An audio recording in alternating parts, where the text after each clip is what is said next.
मौसम भी अपनी करवट ले चुका है। जहाँ पे गुज़श्ता साल अपनी जैकेट्स को हमने खूबसूरत जर्सी को समेट दिया था। अब वक्त आ गया कि हम उनको बाहर निकालें, धूप लगवाएं, उनको वॉश करें और फिर से हम उनको पहन सकें। ये अच्छा एक मौका है, वक्त है जिसमें हम इन सारी बातों के लिए भी खुदा का शुक्र अदा करते हैं कि खुदा ने एक बार फिर इस सर्द मौसम को हमारी ज़िंदगी में रखा है। आए हम खुदा के कलाम में से चंद बातों को देखेंगे। चूँकि हमने आस्तर की किताब के ऊपर सीरियल शुरू किया है, जिसका हम गुज़श्ता इस माह में और गुज़श्ता माह में भी कुछ बातें सीख चुके हैं। आपको याद होगा कि लास्ट संडे गुज़श्ता इतवार हमने इस बात पर फोकस किया था कि हमें मगरूरी और चमकती धमकती दुनिया से बाज रहना है। लेकिन आज हम और नई बातों को आगे लेकर चलेंगे। तो आज जो पढ़ा एल्डर कामरान ने हवाला को आस्तर की किताब, उसका पहला बाब, उसकी 10वीं आयत से लेकर उसकी 12वीं आयत पढ़ी। ये बड़ी खूबसूरत आयत हैं, हमें बहुत कुछ सीखने के लिए है। अगर इस पूरे मतन को हम देखें तो हमारे लिए ये मतन काफ़ी जो है एक तनकीदी ज़िंदगी का सबब भी बनेगा। लेकिन मैं चाहूँगा कि हम वक्फे वक्फे से इन सारी चीज़ों को हम नोट भी कर सकें और सीख भी सकें। अब बस्ती मलका का बार बार जिक्र पढ़ते हैं। आज हम सीखेंगे कि बस्ती मलका कौन है और बस्ती मलका क्यों बादशाह के हजूर नहीं आई। जब इस मतन को देखते हैं बिलखसूस 10वीं आयत को, तो अब वो 7 दिन का मैनोशी का ज़ियाफत का वक्त पूरा हो चुका था और ये आखिरी हिस्सा था जहाँ पे मैनोशी बड़ी फराख दिली के साथ चल रही थी। और इस मैनोशी की हालत में हम देखते हैं कि अक्सीरियस बादशाह ने हुक्म दिया। ये 7 ख्वाजा सलाम के नाम यहाँ पर लिखे हैं। उन सब से ये कहा कि वो जाएं और मलका को शाही ताज पहनाकर यहाँ ज़ियाफत में ले आए। लेकिन हम ये भी देखते हैं कि मलका ने इस शाही हुक्म का पालन नहीं किया, उसने इनकार कर दिया, जिससे 2 बातें ऊपर कर सामने आती हैं। एक तो ये बादशाह का गज़ब जो है वो भड़कता है और दूसरा वो फैसला जो करता है वो भी आप खुदा के कलाम में से देखते हैं। इन ख्वाजा सलाम ने जाकर बस्ती मलका से कहा कि बादशाह ने आपको बुलाया है ज़ियाफत में। लेकिन जब आप ऊपर देखेंगे 9वीं आयत में तो यहाँ पे लिखा बस्ती मलका ने भी एक्सपीरियंस बादशाह के शाही महल में औरतों की ज़ियाफत की। यानी वो खुद भी उस ज़ियाफत में जो ख़वातीन के साथ है उनमें मसरूर है, उनमें बिजी है। लेकिन इसके बावजूद हम देखते हैं कि वो वहाँ पर आ सकती है क्योंकि अब बादशाह का हुक्म है, उसे आना चाहिए था, लेकिन वो नहीं आती। कहा यह जाता है कि बस्ती मलका अक्सवीरियस बादशाह की बीवी थी और अर्तख्ता बादशाह, जिसका आप कलाम पाक में जिक्र पढ़ेंगे, जो फारसी मादी हुकूमत का इख्तियार रखता है, ये बस्ती मलका का ही बेटा है। और ये भी कहा जाता है कि बस्ती मलका खूबसूरत थी और दानिशमंद भी थी। ये काफ़ी हद तक इन सारी जो शाही इक़दार हैं, शाही अमराज जो हैं, उनके बारे में वो अच्छी तरह से वाकिफ थी। उसे मुनासिब नहीं लगा कि वो इस ज़ियाफत में जाए, इसलिए उसने इनकार कर दिया। एक राय ये कायम की जाती है कि मलका बस्ती का इस ज़ियाफ़त में ना आने का बड़ा सबब ये था कि वो हामला थी और इन्हीं दिनों में अरतश्ता बादशाह जो कि इसका हकीकी बेटा है उसको वो जन्म देने वाली थी, इसलिए उसने आने से इनकार कर दिया। दूसरा सबब ये कहा जाता है कि शायद इसलिए भी वो नहीं आना चाहती थी कि अब वो उमरा, शाही खानदान और बहुत सारे ऐसे लोग अब इस ज़ियाफ़त में ठहर नहीं पा रहे थे, जा रहे थे। कुछ आम लोग इस ज़ियाफ़त में आ चुके थे, जिसकी वजह से बस्ती मलका ने इनकार कर दिया कि वो इस ज़ियाफ़त में नहीं आएगी, क्योंकि इस ज़ियाफ़त में आम लोग भी आ चुके हैं। शाही असूल, शाही कानून ये था कि जब भी कोई शाही खानदान की खातून बाहर निकलती शाही महल से तो वो बंद पालकियों में जाती और एक नविश्ता भी पढ़ा जाता था, जिससे आम लोगों की निगाह से बचना, और आम लोग जो थे वो उन पालकियों की तरफ निगाह भी नहीं कर सकते थे। जब कोई बेगमार, कोई अफसर की बेगम या शाही खानदान में से कोई औरत इधर उधर जाती तो पहले नवीद की जाती थी, और वो नवीद ये होती थी, यानी खुशी ये होती थी कि तमाम आम लोग जो हैं वो पीछे हट जाएं, कोई उनका दीदार ना करने पाए। ये भी उलमाए किराम कहते हैं कि जब बस्ती मलका गुजरती थी तो किसी को ये इख्तियार नहीं था कि वो अपनी निगाह भी उठा सके। यहाँ तक कि जो सिपाही मुकर्रर थे, जो वहाँ पर हिफाजत के लिए लोग तैनात थे, वो भी अपनी सरे निगाहें और सर झुका कर रखते थे। तो ये सबब था मलका बस्ती का कि वो आम लोगों में इस तरह से नहीं आना चाहती थी, और लिखा है कि शाही ताज पहनाकर उसको लाया जाए ताकि लोग उसे देखें और उम्रा देखें और देखने में वो खूबसूरत है। वो अपने आप की नुमाइश नहीं करना चाहती। क्यों नुमाइश नहीं करना चाहती? ये बस्ती मलका ख़ानदानी ज़िंदगी के ऊपर एक ख़ानदान से वो तल्लुक़ रखती थी। कहा जाता है कि नबूकदनज़र की जो कि बादशाह था, उसकी ये नवासी है, और इसलिए उसका पालन जो था, उसकी जो परवरिश थी, वो बेहतरीन माहौल में हुई थी। वो ऊंच नीच के बारे में जानती थी, इसलिए उसने इस सोबत में, उसने इस जगह पर आने से इनकार कर दिया।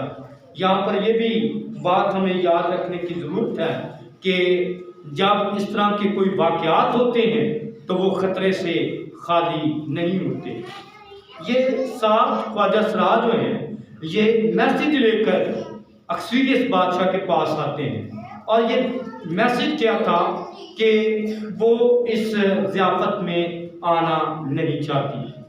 ख्वाजा सराओं का जिक्र आप कलाम पाक में बहुत मरतबा पढ़ेंगे, और इनकी जिम्मेदारियाँ बड़ी ही नहायत शाही महल के अंदर अहम होती थी।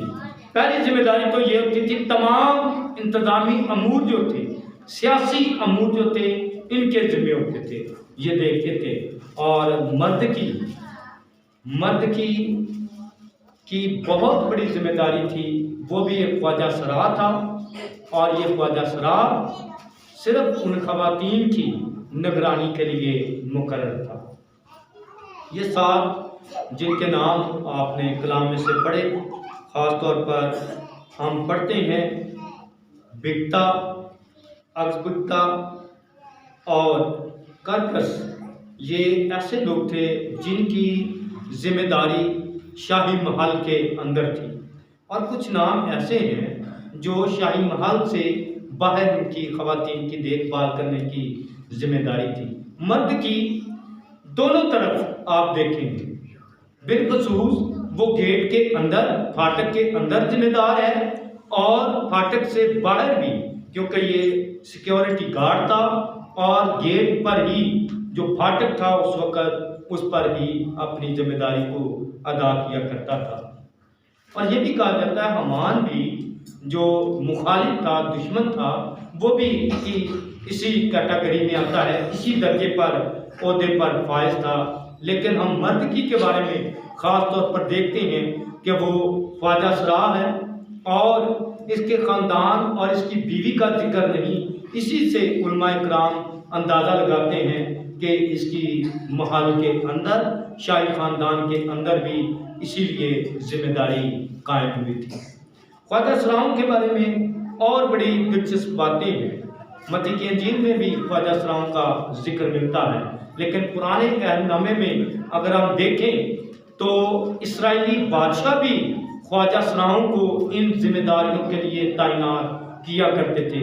उसकी बड़ी वजह ये थी कि एक तो ये खाना जो सर्व किया जाता था उसको पहले चेक किया करते थे। दूसरा ये इनके सबब से जो ख्वाजा सराह वहाँ पर जिम्मेदार होते थे, उनके बायस ये हिफाजती जिम्मेदारी के साथ साथ ये जो महल की खवातीन थी, शाही ख़ानदान के साथ ताल्लुक़ रखती थी, उनकी हिफाजत के भी जिम्मेदार हुआ करते थे। इसलिए इन पर एतमाद किया जाता, इन पर भरोसा किया जाता था और हर तरह का काम इनके ज़िम्मे सौंपा जाता था। जब हम आगे चलते हैं तो हम देखते हैं कि मक्का बस्ती में आने से जब इनकार कर दिया तो फिर हम देखते हैं कि बादशाह का गुस्सा जो है वो भड़का। अब गुस्सा भड़कने से पहले क्या होता है कि खबर सुनते ही उसको गुस्सा आया है, और दूसरी बात ये कि वो यानी नशे की हालत में है। तब उसने अपने दानिशमंदों को इकट्ठा किया, सलाह मशवरा करने वालों को इकट्ठा किया और उनसे मशवरा लिया।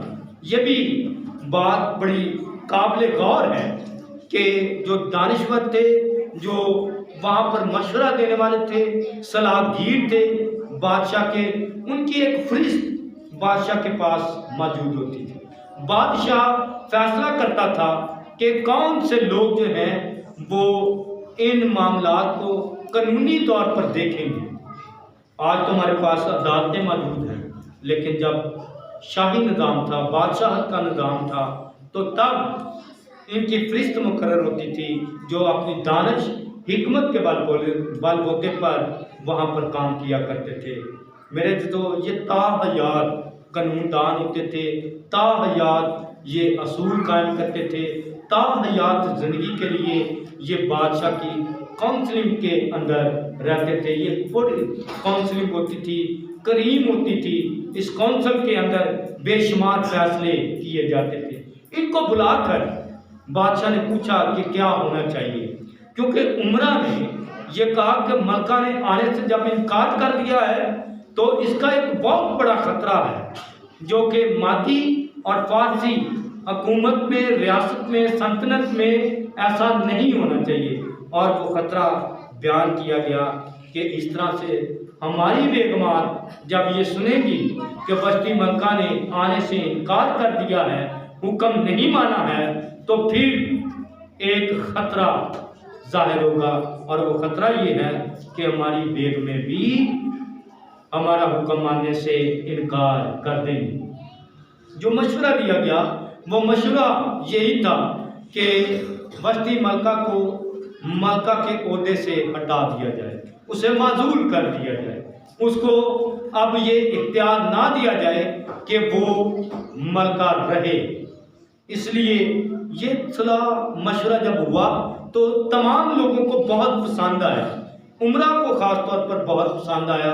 और हम एक आयत देखेंगे कि इस आयत के मुताबिक ये सलाह और जो मशवरा दिया गया ये आज की दुनिया के लिए भी ऐसा ही कानून कायम कर दिया गया। देखते हैं आस्तर की किताब उसका पहला बाब और उसकी हम जब 21वीं आयत को देखते हैं तो यहाँ पर लिखा है, ये बात बादशाह और उमरा को पसंद आई और बादशाह ने महकान के कहने के मुताबिक किया, क्योंकि उसने सब शाही सूबों में सूबा के हर्फ और कौन कौन की बोली के मुताबिक खत भेज दिया कि हर मर्द अपने घर में हुकूमत करे। ये कानून कायम हुआ कि हर मर्द अपने घर में क्या करे, हुकूमत करे। और ये बात बादशाह को, उमरा को बहुत पसंद आई और तब ये कानून हर सूबे की ज़बान में, हर एक ज़िले में, हर सूबे में इस खत को रवाना कर दिया गया। और यहाँ तक आसानी इस हुक्म को किया गया, आसानी पैदा की गई कि हर शख्स जो है वो इस कानून के बारे में गौर कर सके और इस कानून को समझ सके। आज हम इन सारी बातों के हालात के अंदर देखें कि हमें क्या करना है। हम गौर करें कि हमारी ख़ानदानी ज़िंदगी के फ़ैसले जो हैं वो किस बुनियाद पर होने चाहिए। आप मेरे साथ एक और हवाला खुदा के कलाम में से देखें। अक्सरियत बादशाह ने ये जो फैसला किया, ये उसने गुस्से की हालत में किया। ये फैसला जो मलका को उसके ओहदे से माजूल कर दिया, उसको अपनी बीवी मानने से इनकार कर दिया, ये ना सिर्फ गुस्से का आलम था बल्कि उसके मदहोश होने की भी हमें तस्वीर नजर आती है। तो जब हम पहला तीमुथियुस उसका 2 बाब और उसकी 8वीं आयत को पढ़ते हैं तो यहाँ पर इन सारी बातों का असर खानदानी जिंदगी पर क्या होता है उन पर हम गौर कर सकते हैं। बस मैं चाहता हूँ कि मर्द हर जगह बगैर गुस्सा और तकरार के पाक हाथों को उठाकर दुआ किया करें। ये चैलेंज है हमारे लिए, ये हमारी खानदानी जिंदगी के लिए एक नया मोड़, नया रुख पैदा करता है। कभी कभार आप देखेंगे कि जो सरबराह है खानदान का, उसे गुस्सा ही चढ़ा रहता है। वो कभी बच्चों को मारता है, वो कभी अपनी बीवी से झगड़ा करता है।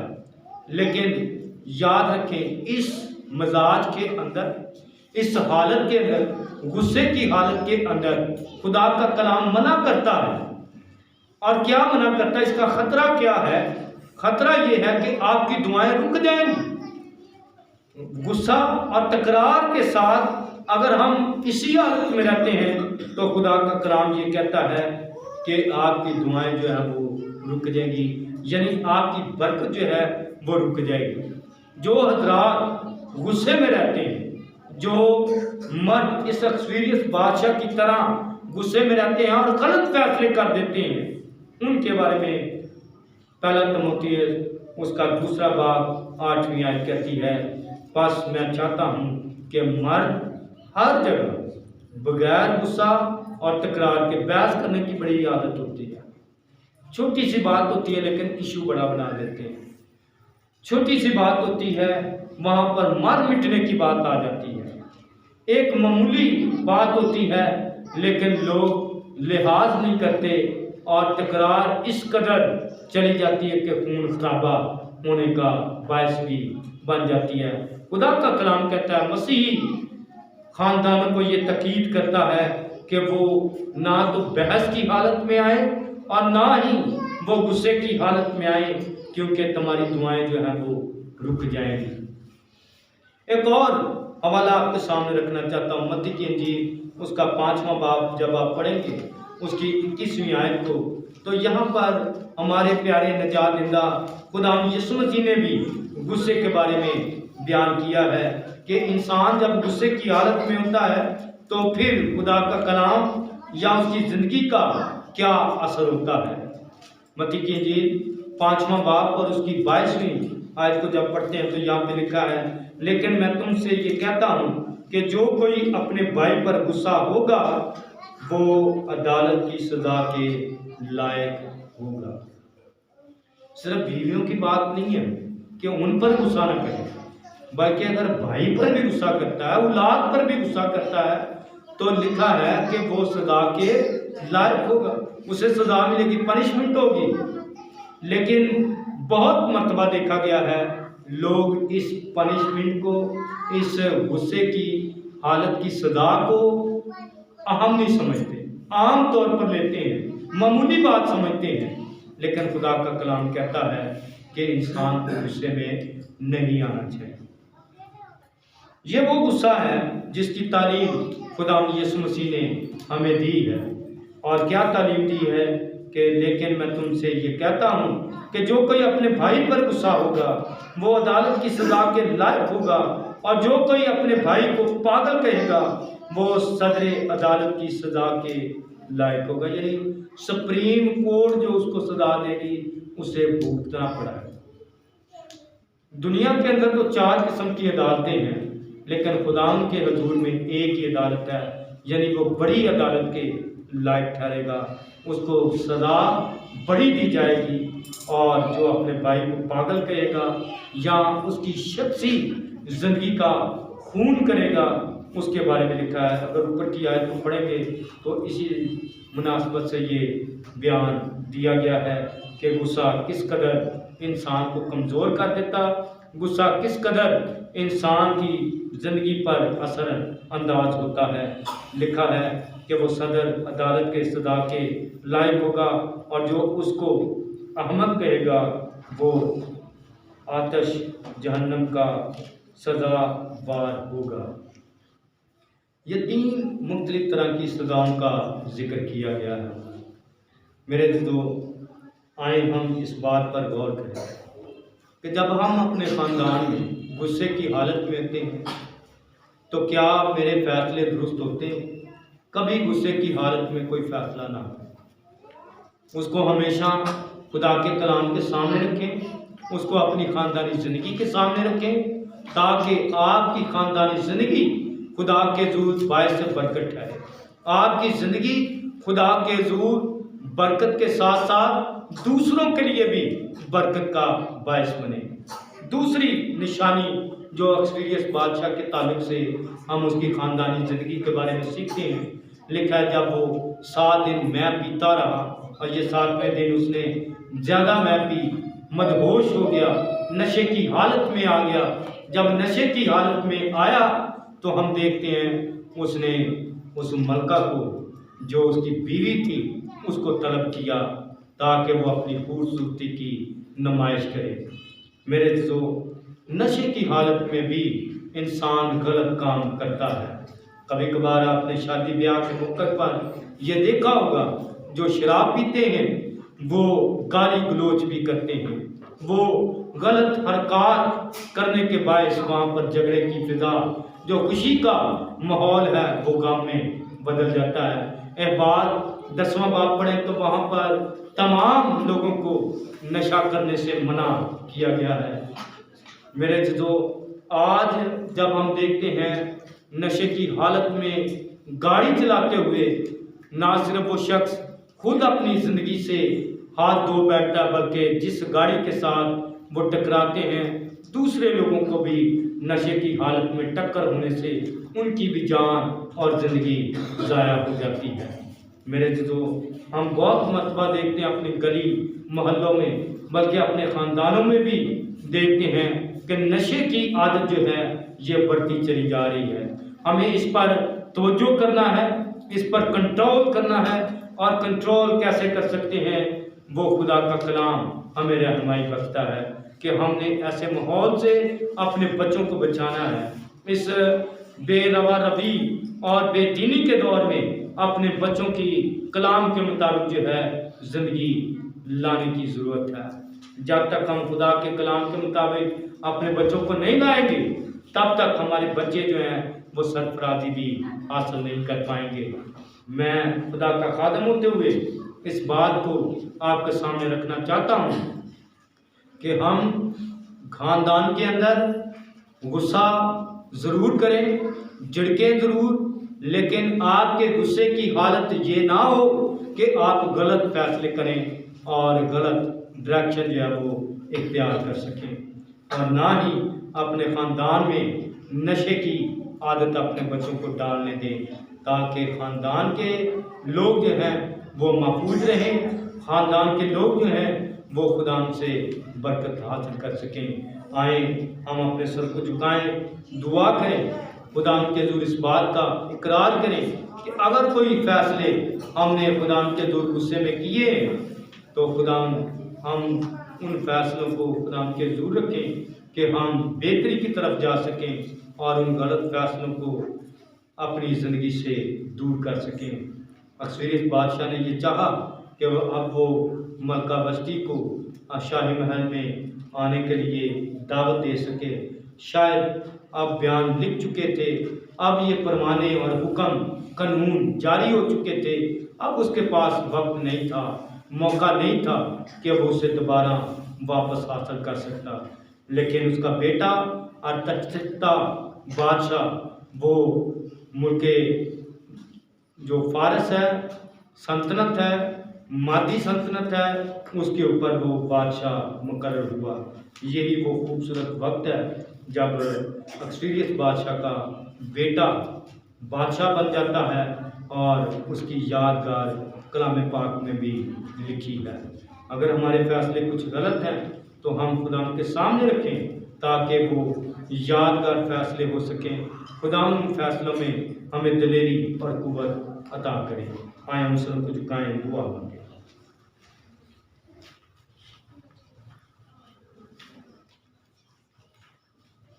खुदा उनसे कहें, खुदा तेरा कलाम, तेरा बंदा तीमुथियुस फरमाता है कि हम बगैर तकरार के, बगैर गुस्से के दुआ कर सकें। आज जब हम किसी को दुआ के लिए कहते हैं तो शायद वो हकारत की निगाह से देखता है। जब आप किसी को दुआ की दावत देते हैं तो शायद उसकी ज़िंदगी खुदा से दूर है, वो खुदा के करीब नहीं आना चाहता, वो आपकी बात को नहीं मानना चाहता और वो गुस्सा और तकरार करता है। वो खुदा से भी दूर है और आपकी ज़िंदगी से भी दूर चला जाता है। हम आसपास में ऐसे लोगों के लिए दुआ करें जो खुदा के हजूर आने से कासर हैं, खुदा की बरकत लेने से कासर हैं। खुदा उनको अपने पास आने की तौफीक अता फरमाए। खुदा की शुक्रगुजारी करें कि खुदा ने आपको मौका दिया है कि आप अपनी ज़िंदगी में अच्छे फैसले कर सकें। आज जो आप खुदा के हजूर अच्छा कोई फैसला करना चाहते हैं तो अपने दिल में दुआ कीजिए। आसमानी बाप, तेरी शुक्रगुजारी करते हैं आज के कलाम के लिए, आज की सारी बातों के लिए। खुदा तू हमारी मदद और रहनुमाई कर। खुदा तेरा कलाम जो बंद बंद गुदे में से होकर गुजरता है, हम सब की शिफा के लिए काम कर। हमें जिस्मानी और ज़हनी शिफा अता फरमा। आए खुदा हमारे फैसले तेरे कलाम के वसीला से हो सके। हमें ऐसा करने का फजल बख्श देना। मसीह खुदा यीशु के नाम से मांगते हैं, आमीन।